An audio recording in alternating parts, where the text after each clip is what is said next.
इसे अनोखा संयोग ही कहेंगे। 16 साल पहले जैसे पति की मौत हुई, ठीक उसी तरह पत्नी भी इस दुनिया को अलविदा कह गई।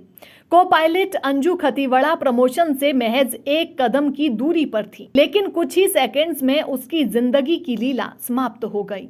अंजू खतीवड़ा नेपाल के पोखरा में दुर्घटनाग्रस्त येती एयरलाइंस ATR 72 में 72 यात्रियों को ले जाने वाली को पायलट थी। नियति का क्रूर मजाक देखिए, अंजू खतीवड़ा विमान दुर्घटना की शिकार हो गई।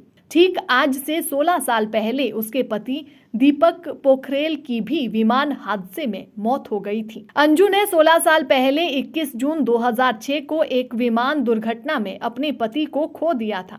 उसके पति भी संयोग से येती एयरलाइंस में को पायलट थे। 16 साल पहले येती एयरलाइंस का 9NAEQ विमान नेपालगंज से सुरखेत के रास्ते जुमला जा रहा था, जिसमें 6 यात्री और चालक दल के 4 सदस्य मारे गए थे। मारे गए लोगों में अंजू का पति भी शामिल था।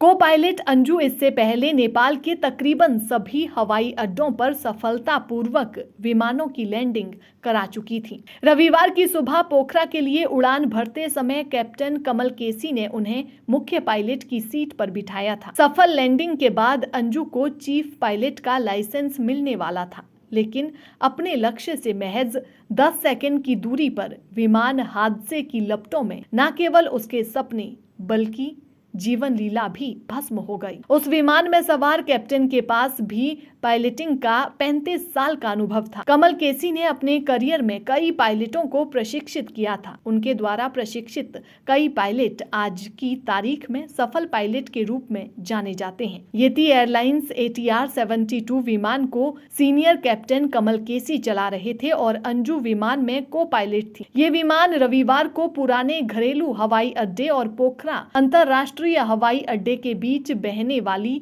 सेती नदी के किनारे स्थित जंगल में दुर्घटनाग्रस्त हो गया। नेपाल के येती एयरलाइंस के मुताबिक विमान में 4 चालकों का दल और 5 भारतीय समेत कुल 68 यात्री सवार थे।